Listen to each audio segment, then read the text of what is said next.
In 1922, a brilliant engineer named Alessandro Marchetti was appointed technical director and chief designer of an Italian aircraft manufacturing company. It had a long official name, Società Idrovolanti Alta Italia, which translates from Italian as Seaplane Society of Northern Italy. But in aviation history, the firm became far better known by its short trade name, Savoia. Marchetti himself was an incredibly creative and talented engineer, which is exactly why most of his aircraft designs turned out just as bold and unconventional. Their S.55 flying boat is one of the most famous Italian aircraft ever built, and probably one of the most unusual-looking machines in all of aviation history. Just picture this, two boat-shaped hulls sitting side by side, topped by a single massive wing.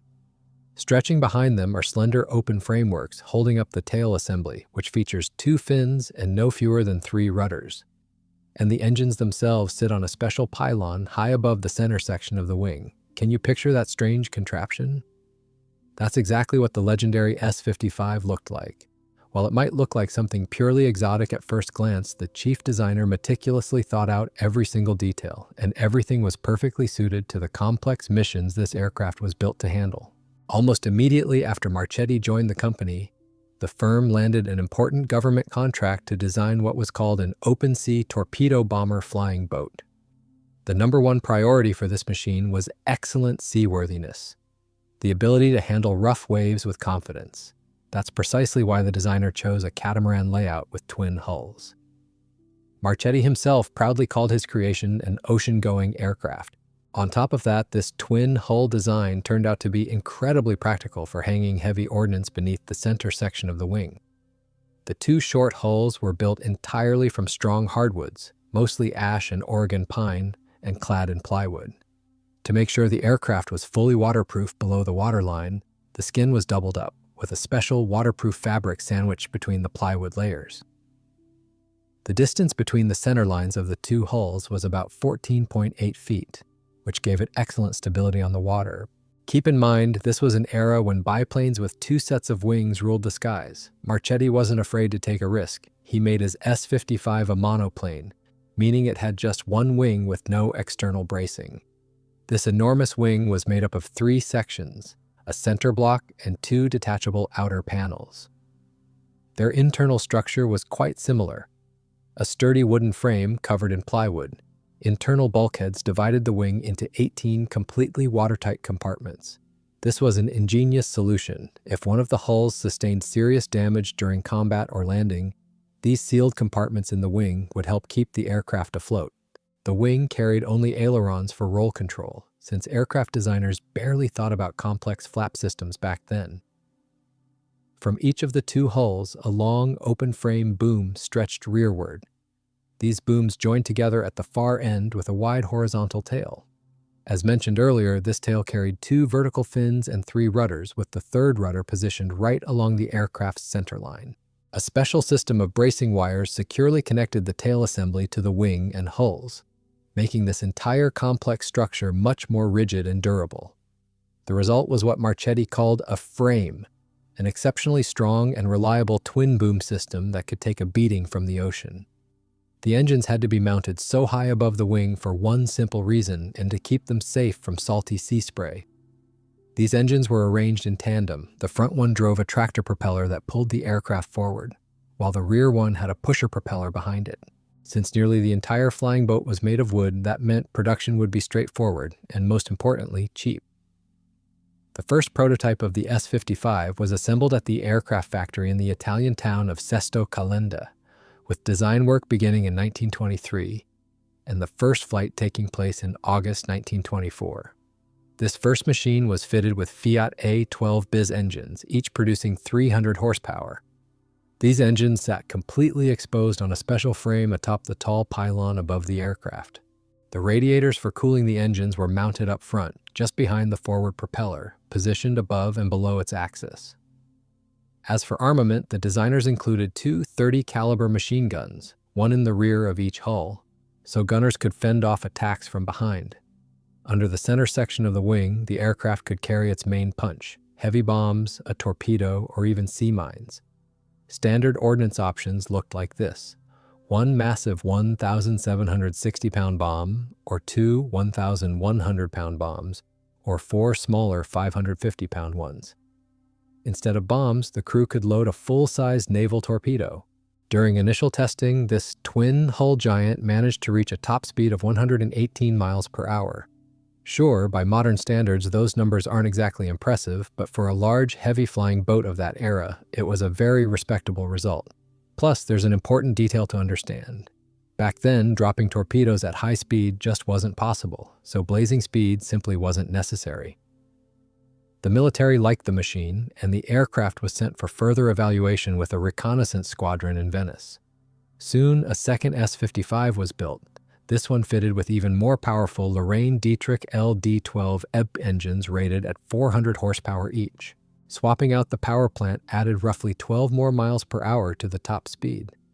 The catamaran broke free from the surface with ease during takeoff and touched down smoothly even in rough seas. And while its climb rate and service ceiling were far from record-setting, for a maritime patrol aircraft, those were secondary concerns. What mattered most was that the aircraft did its job over the ocean perfectly. In 1926, an improved version of the S-55 flying boat appeared. This machine was equipped with powerful engines from the Isata Fraschini company, the ASO 500 model. These were reliable 12-cylinder V-type engines, putting out 500 horsepower at base power, with the ability to push that up to 545 horsepower in short bursts. The designers also decided to reshape the outer contours of the flying boat hulls. The bow section was noticeably raised while the stern was narrowed and slightly lowered. Engineers also greatly increased fuel capacity. All these upgrades pushed the aircraft's overall weight up considerably. Naturally, this didn't do any favors for its top speed or climb rate. The huge upside, though, how long it could stay in the air, increased by a full 50%. This opened up entirely new possibilities for the flying boat, transforming it into a long-range reconnaissance aircraft. It was in this version that the outstanding pilot Alessandro Marchetti managed to break world records for speed and altitude while carrying a payload of over 2,200 pounds. Thanks to these achievements, mass production of the S-55 began in September 1926. The production versions boasted significantly heavier armament. Instead of 2 machine guns, they now carried 4, thanks to new turret mounts added to the nose of each hull. By spring 1927, 3 large batches of these flying boats had been assembled. Some of the later models received even more advanced geared engines, which gave them a real boost in performance. As demand for these machines grew, other well-known aircraft manufacturers joined in on S-55 production, including the Italian firm Piaggio. While most factories turned out standard machines built to the original blueprints, the engineers at Piaggio decided to go their own way and created a unique modification designated the S-55M.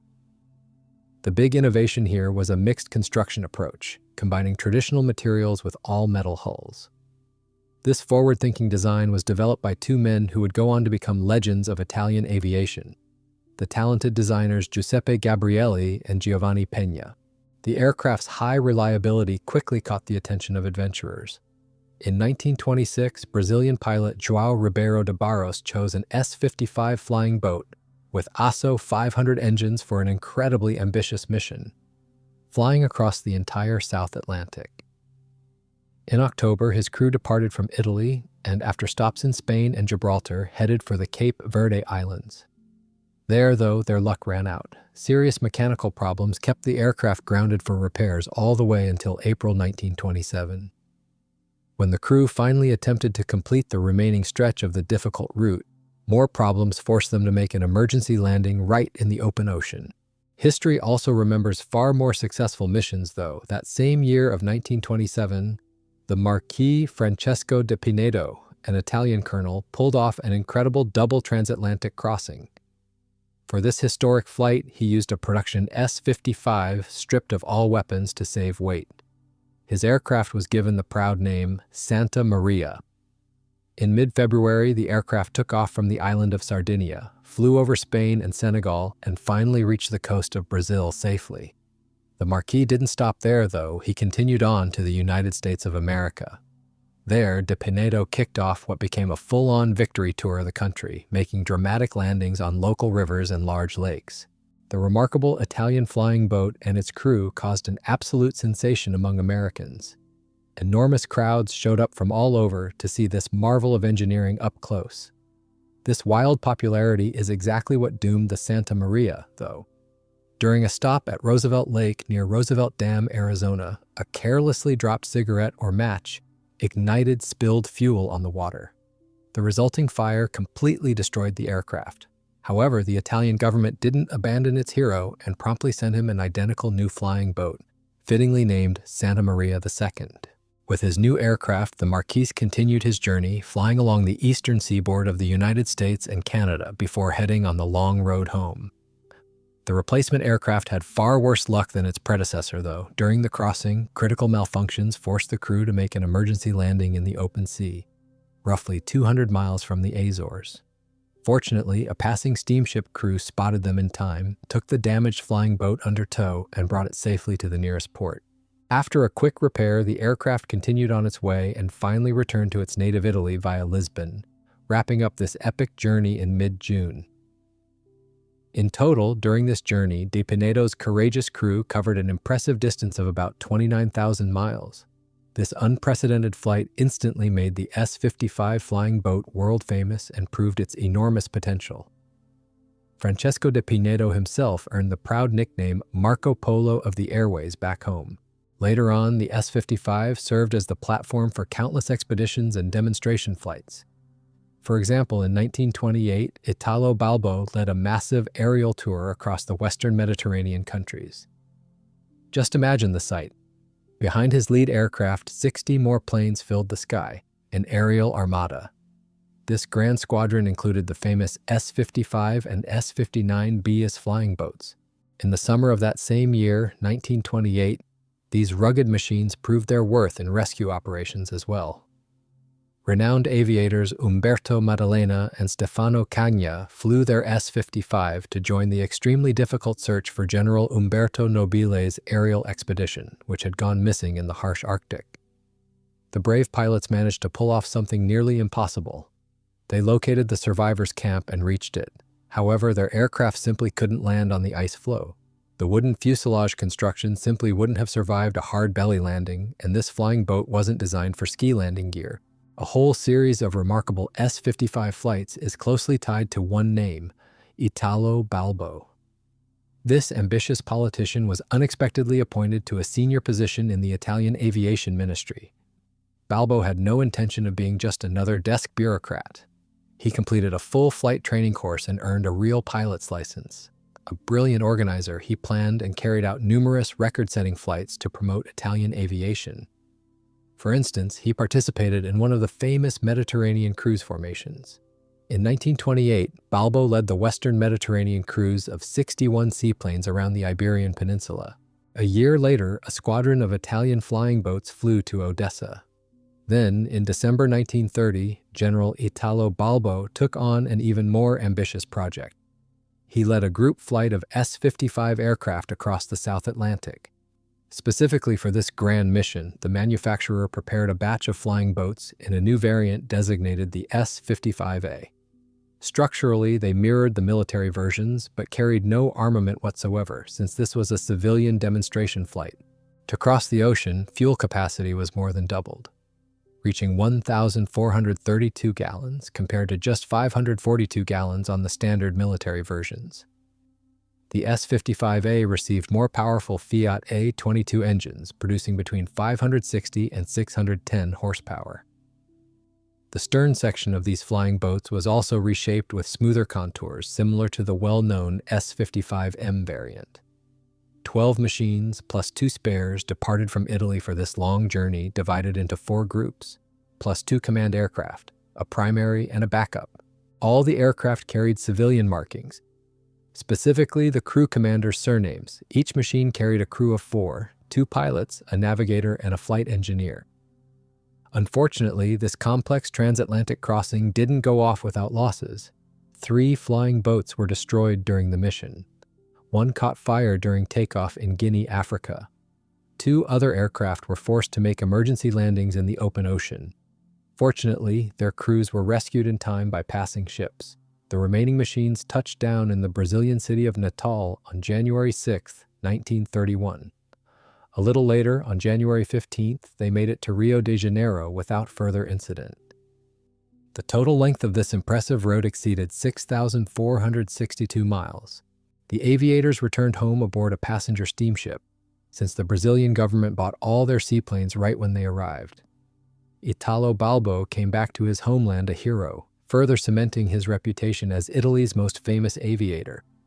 An even grander event was the next crossing by a special formation dramatically named the Atlantic Squadron. In the summer of 1933, they set out from the base at Orbitello on their way to Chicago, where the World's Fair was being held. For this high-profile showcase, engineers created a new series of aircraft designated the S.55X. This time, they were significantly improved aerodynamically. The flying boat hulls took on a more refined shape, numerous fairings appeared, and the engines were finally enclosed in cowlings. The power plants themselves were also upgraded. Now they were 18-cylinder W-type ASO 750 engines, producing between 880 and 940 horsepower. They turned sturdy, three-bladed metal propellers with adjustable pitch. The central hubs of the propellers were covered with special spinners. The cockpit became fully enclosed, which made things a lot more comfortable for the crew, and it was fitted with the most advanced navigation equipment of the day. As before, the S-55X version carried no armament, and the machine gun positions were replaced with simple, sealed hatches. The Atlantic Squadron consisted of 25 aircraft, divided for convenience into 4 color-coded groups: black, red, white, and green. Their complex route ran through Amsterdam, Northern Ireland, Iceland, the Labrador Peninsula, and Montreal, Canada.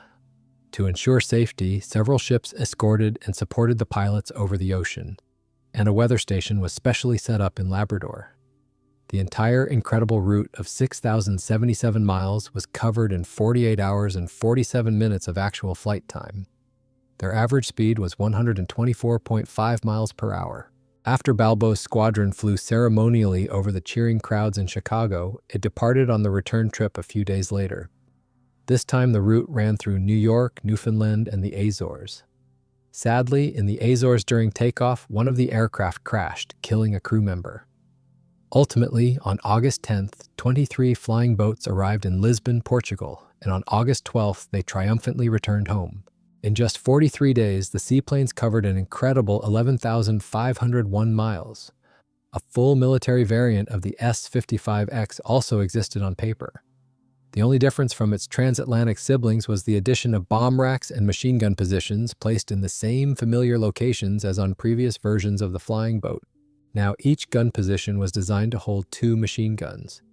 Alongside the development of military and record-setting S-55 flying boats, engineers were also actively developing purely civilian passenger versions. Production of the civilian machines actually began slightly earlier than the military ones. In 1925, the airline Aero Espresso Italiana ordered a batch of flying boats in the S-55C variant to serve a new route between Brindisi and Istanbul. The main difference between these aircraft and their military counterparts was, of course, the complete absence of any weaponry. Instead, each of the 2 hulls was fitted with a small, compact cabin, seating 4 or 5 passengers. The cockpit remained open, and directly from it, a special tunnel passageway ran through the front section of the wing to both hulls. These aircraft were fitted with LD-12 ED engines mounted openly, as was typical of early S-55 versions. By the end of 1925, the customer received its first S-55C, and the following year, 6 more of the same aircraft joined the fleet. Starting in August 1926, this passenger route ran like clockwork. Time passed, demands grew, and in 1928, a new variant appeared, the S-55P. To make the passenger cabin more spacious and comfortable, the chief designer decided to raise the height of the hull's bow section considerably. Thanks to this change, now the upper part of the hull blended seamlessly with the leading edge of the wing. Engineers also relocated some internal bulkheads, which freed up room for additional passenger seats. The aircraft could now carry between 10 and 12 people. The brand new S-55P received its powerful engines from the production military aircraft. a pair of reliable Asso 500 engines. In total, 15 of these aircraft were built for the Italian airline. These elegant flying boats flew scenic routes connecting Rome with Cagliari, Palermo, and Tunis, and also flew between Brindisi and Vlorë. In 1934, when several carriers merged into the single large company Alla Littoria, 10 S-55P aircraft were still in active service. In the second half of the 30s, these machines were sent in for a major overhaul, during which the old engines were replaced with more advanced Fiat A 42R engines producing between 720 and 760 horsepower. The Italian carrier finally retired the last two Savoia flying boats at the end of 1938. The story of these machines didn't end there, though. Two ended up all the way in the United States of America. They were purchased by Air Via Transportation and put on scheduled service between New York and Boston. The Americans liked this model so much that they even planned to set up their own licensed production of the S-55P. The American Aeronautical Corporation had acquired the manufacturing rights back in 1928. However, the Great Depression derailed those ambitious plans. The factory managed to build just a single flying boat before the company went bankrupt. The story of this machine turned out to be paradoxical. The S-55 was developed as a formidable combat aircraft, an aerial cruiser built around the popular military thinking of the time. Yet it gained worldwide fame primarily through peaceful passenger service, impressive aviation records, and transcontinental flights. And that's despite the fact that out of more than 200 aircraft built, only about a third were civilian models. All the way through the mid-30s, S-55 aircraft remained the primary strike force of Italian naval aviation. They made up the entire fleet of the Experimental Maritime Bomber Regiment, and at the base in Brindisi, these flying boats served on active duty all the way until 1939. The S-55X variants that triumphantly returned from the transatlantic flight to America were later converted into military transport, command, and even private aircraft. For example, the famous Italian aviator Italo Balbo, even after becoming a marshal and governor of Libya, kept his own S-55. This aircraft was carefully maintained in a hangar on the shore of the picturesque Orbitello Lagoon until 1941. These beautiful Savoias never saw truly large-scale combat use, though. During Italy's invasion of Ethiopia, S-55 aircraft were used primarily for logistics. They ferried personnel and various supplies to Eritrea, where the rear units of the Expeditionary Force were based. These flying boats were also used to evacuate the wounded. During the Spanish Civil War, S-55 crews patrolled the Mediterranean on behalf of Franco's nationalists, intercepting merchant ships bound for Republican-held ports. Unfortunately, by the start of World War II, these legendary machines were no longer a viable combat force. At the beginning of 1939, the Italian Air Force officially still had 13 of these aircraft on its rolls, but most were already in completely unairworthy condition. By the end of that year, all of them were definitively retired and sent to the scrapyard. In 1934, Romania purchased several S-55s. There, they were actively used over the waters of the Black Sea as long-range reconnaissance platforms. These were standard military versions of the aircraft, equipped with powerful Asso 500 engines. Essentially, the only real large-scale combat the S-55 ever saw was during the Civil War in faraway Brazil. The government of this South American country was so impressed by the Italian aircraft that it decided to purchase all 11 S-55A machines that had flown to Rio de Janeiro. The official deal, signed in January 1931, included more than just selling hardware. Italian military specialists also took on the training of Brazilian pilots and mechanics. Training on the new flying boats wrapped up in June, and from that point on, the Savoias became the primary strike force of the Brazilian Naval Aviation Corps. Throughout 1931 and 1932, S-55A aircraft regularly flew extended patrol missions along the country's ocean coastline and also made goodwill visits to neighboring Argentina and Uruguay. There were tragedies, too. In 1932, the Brazilians lost 3 of these machines.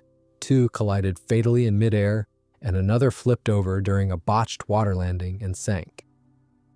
In the spring of 1932, the remaining aircraft were incorporated into a separate mixed patrol aviation flotilla. This unit was a mixed bag. 2 flights operated Italian S-55As, while a third used American Martin PM flying boats. peacetime ended in July when a major civil war suddenly erupted in the country. Military garrisons in several major cities launched an armed revolt. Since the city of São Paulo became the epicenter of the uprising, the rebels came to be known as Paulistas. The government threw every available regular army unit into crushing the revolt. From the air and sea, the offensive was supported by aviation and the Navy. The Naval Aviation Corps sent 3 Italian S-55As and 2 American Martin PMs to the front. These flying boats were given all kinds of missions. They delivered supplies, conducted deep reconnaissance, and even served as actual bombers. They struck rebel positions 3 times near the strategically vital Cubatão power plant, which supplied electricity to all of rebel-held São Paulo. A series of raids took place in late July. First, 2 S-55As and 1 Martin PM attacked the target under the cover of a light reconnaissance biplane. The next day, a mixed pair consisting of 1 Savoia and 1 American boat repeated the strike, and the day after that, a single S-55A flew out on a combat mission. Interestingly, it was this last raid that proved the most effective. 4 bombs hit the target, each weighing 75 pounds. That was enough to force the rebels to pull back. The next significant milestone was a major operation involving naval aviation during the assault on the fortified Fort Itaipu in early September. The fort had to be bombed twice, and in both cases, the strike group consisted of 4 Savoia flying boats. Precision strikes from the air partially destroyed the massive fortress wall and silenced an enemy artillery battery, which paved the way for a successful infantry assault. In early October, the rebels laid down their arms for good, ending the Civil War. Such extremely intensive combat use didn't come without a cost to the machines, though. By the fall of 1932, 3 of the most worn-out flying boats had to be stripped for parts to keep the others flying. Brazilian naval aviation later went through a major reorganization, but the era of these remarkable machines was already drawing to a close. By mid-1933, only 4 flying boats remained in flyable condition, and then their number dropped to 3. The A-22R engines were extremely unreliable in the hot tropical climate, so the maintenance shops at Pan Air do Brasil decided to replace them with dependable American Pratt and Whitney Hornet engines rated at 575 horsepower each. In 1937, the last 2 S-55A flying boats were placed in storage. They sat in hangars all the way until 1941, after which they were finally scrapped. The brilliant aircraft designer Alessandro Marchetti didn't rest on his laurels, though, and kept pushing to develop his remarkably successful concept. As early as 1931, the company built the first prototype of a new flying boat, designated the S-66. Essentially, it was a scaled-up version of the predecessor S-55P. The prototype was initially fitted with 3 Fiat A-22R engines, while production machines received more powerful A-24R engines, all driving pusher propellers. Thanks to the larger dimensions, passenger capacity initially grew to 14 and was later expanded to as many as 18. In total, 24 of these aircraft were built. In peacetime, these flying boats operated international routes across the Mediterranean. When Italy entered World War II, though, they were pressed into active service as military transports and rescue aircraft. 3 S-66s managed to survive all the dangers of war and served right up until Italy's surrender in September 1943. The S-66's intended replacement was the next model, the S-77. This was an aerodynamically refined aircraft powered by 3 Alfa Romeo 126 engines, but now with tractor propellers. Engineers built and tested a single prototype in 1937, though the project did not advance beyond the experimental stage. The blueprints also included a design for a land-based version of the S-55, intended to serve as a full-fledged bomber under the designation S-60. It was never built, though. Overall, the S-55's place in aviation history isn't just about its famous records and long-distance flights. It's also about its truly original engineering. Inspired by this success, several countries started developing their own heavy-flying boats using the distinctive catamaran layout. If you had to sum up the S-55, it was a jack-of-all-trades: torpedo bomber, reconnaissance aircraft, conventional bomber, and mine layer. This flying boat was designed as a twin-boom monoplane with a high-mounted wing. Crew size wasn't fixed. It varied depending on the mission and could be as many as 7. The aircraft's fuselage was entirely wooden, consisting of 2 separate hulls. They sat parallel to each other, spaced about 14.7 feet apart, measured between center lines. The primary material for the sturdy frame was ash, and the hull skins were made of quality plywood. To fully waterproof the aircraft, the skin below the waterline was built up in 3 layers. Between 2 sheets of plywood, a special fabric soaked in lacquer was sandwiched in. In the bow of the left hull, a comfortable workstation was set up for the gunner radio man. Right on the hatch of his compartment, a standard swiveling turret was mounted with a Breda machine gun. During calm flights, far from the range of enemy fighters, this machine gun was simply stowed inside the fuselage for better aerodynamics. When the situation called for it, the gunner and radio operator roles were split between 2 crew members. In that case, the gunner took a fold-down seat in the nose compartment, while the radioman sat slightly behind the hatch where the onboard radio station was installed. In the center section of this same hull, 4 fuel tanks were safely housed, and at the very stern sat another gunner. During long flights, he could rest on a fold-down seat to the left. The lower tail boom was securely attached to the last, maximally reinforced frame of the hull. Looking at the right hull, its construction was almost a mirror image of the left. However, it housed different crew members, a nose gunner, a navigator bombardier, and a tail gunner. It was in the navigator station that all the key navigation equipment and the complex bomb sight for precision bombing were housed. The fully wooden wing, with its sturdy framework, visually consisted of 3 main sections, a wide center segment, and 2 outer panels, which were neatly covered with plywood and special aviation fabric. Inside the wing sat 19 robust bulkheads. They formed watertight compartments that kept the aircraft afloat even if partially damaged. The wing was controlled through a reliable cable system, and at the very top of the wing's center section, heavy metal mounting points were built in. That's where the engine support frame was attached. Right at the center of the structure, in the forward section of the main wing, stood the enclosed cockpit, with the aircraft commander's seat on the left, as usual. Right behind the pilots was a compartment with rescue equipment, as well as the main fuel tank feeding the engines. The tail section of the aircraft was also entirely wooden, featuring 2 fins mounted on 2 tubular metal booms. The horizontal stabilizer was covered in rigid plywood, while the vertical rudders were covered with ordinary fabric to save weight.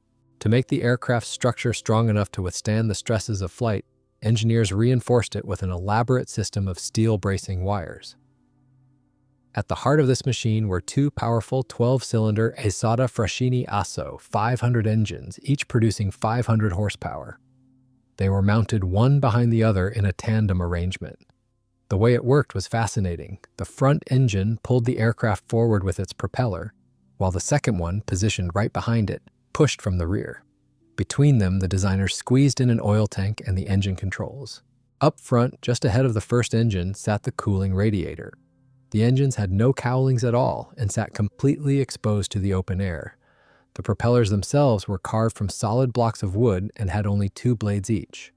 Later, when these aircraft were already in active service, the rear engine was fitted with 2 two-bladed propellers. This setup significantly boosted overall flight efficiency. In later years of service, the engine section on nearly all S-55 aircraft was completely modernized to match the more refined S-55X version. As for armament, the aircraft packed 4 machine guns in .30 caliber. Each carried between 300 and 500 rounds, more than enough for sustained combat. Under the center section of the wing were sturdy hardpoints capable of carrying heavy bombs or even sea mines. Their combined weight could reach up to roughly 4,400 pounds. On the very earliest models, the payload capacity was more modest, just 2,205 pounds. And if the strategic need arose to attack enemy ships, the aircraft turned into a formidable torpedo bomber. It could carry a single massive torpedo weighing 1,874 pounds under its wing.